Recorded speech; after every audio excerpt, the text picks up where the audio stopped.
24শে জুলাই অভ্যুত্থানে নেতৃত্ব দেয়া 6 সমন্বয়ককে আজকের এদিনে হেফাজতে রেখে আন্দোলন প্রত্যাহারের ঘোষণা দেয় ডিবি পুলিশ।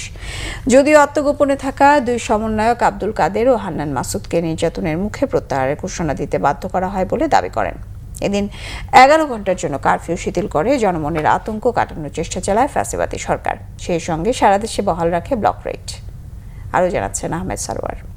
স্বৈরাচার সরকার হিসেবেই 17 থেকে 28 জুলাই পর্যন্ত সারা দেশে সহিংসতায় নিহতের সংখ্যা শতাধিক। সরাসরি ছাত্র জনতার বুকে গুলি করেও যখন গণ অভ্যুত্থান দমনো যাচ্ছিল না, তখন ভিন্ন পথ নেয় সরকার।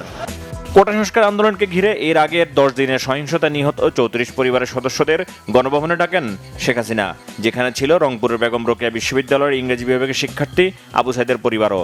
আর্থিক সহায়তা হিসাবে নিহতদের পরিবারের হাতে তুলে দেন সঞ্চয়পত্র এবং নগদ অর্থ। সে সময় বাংলাদেশকে নিয়ে খেলা বারবার খেলতে দেয়া হবে না বলেও হুঁশিয়ারি দেন শেখ হাসিনা। এইভাবে বারবার বাংলাদেশটাকে নিয়ে খেলা, এটা আর হতে দেওয়া যায় না।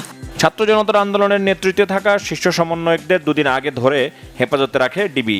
তাদের দিয়ে জোরপূর্বক কর্মসূচি প্রত্যাহারের ঘোষণা দেয় সে সময়ের ভাতের হোটেলের মালিক খ্যাত ডিবি হারুন। সার্বিক স্বার্থে আমরা এই মুহূর্তে থেকে আমাদের কর্মসূচি প্রত্যাহার করছি। যদিও জোর করে আন্দোলন প্রত্যাহারের প্রতিবাদে পরের দিন সারা দেশে বিক্ষোভের কর্মসূচি দেয় আত্মগোপনে থাকা সমন্বয়করা। এদিকে বিএনপি মহাসচিব মির্জা ফখরুল ইসলাম আলমগীর বিবৃতি দিয়ে জানান, সারা দেশে দলের 9000-এর বেশি নেতাকর্মীকে গ্রেপ্তার করা হয়েছে। সাবেক মন্ত্রী, এমপি সহ বিএনপির অসুস্থ সিনিয়র নেতাদের নিষিদ্ধ সন্ত্রাসীদের মতো 5 থেকে 7 দিন করে রিমান্ডে নির্যাতনের প্রতিবাদ জানান তিনি। জুলাই অভ্যুত্থানের এই দিনে অনেকটা নির্ভর ছিলেন আওয়ামী লীগ নেতারা।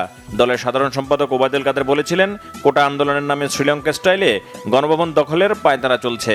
দেশ বিদেশে ষড়যন্ত্রের অভিযোগ আনেন ডক্টর ইউনূসের বিরুদ্ধে। আজকে ইউনূস কত নির্লজ্জ, তিনি ভারতকে অনুরোধ করেন শেখ হাসিনাকে থামাতে। 10 দিনের সহিংসতার পর এদিন ভিন্ন ভিন্নভাবে ক্ষয়ক্ষতির পরিমাণ তুলে ধরেন তখনকার 3 মন্ত্রী।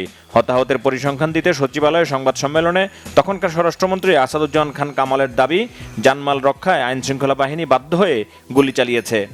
আমরা অবশ্যই তাদের শনাক্ত করে আইনের আওতায় নিয়ে আসবো, আমরা কাউকে এখানে ছাড় দেব না। আর দেশকে অর্থনৈতিকভাবে পিছিয়ে দিতে এসব সহিংসতা বলে জ্ঞান দেন অন্য মন্ত্রীরা। সবকিছু নিয়ন্ত্রণে এসেছে ভেবে টানা 10 দিন বন্ধ থাকার পর এদিন বিকাল 3টা থেকে চালু করা হয় মোবাইল ইন্টারনেট। নানা চেষ্টার পরও ছাত্র জনতার উপর নির্বিচারে গুলি চালানোর ক্ষোভকে কোনোভাবেই আড়াল করতে পারেনি স্বৈরাচার সরকার। সর্বশ্রেণীর জনগণের অংশগ্রহণে আরও গতি পায় ফ্যাসিস্ট পতনের আন্দোলন। আহমেদ সারোয়ার, বাংলা ভিশন, ঢাকা।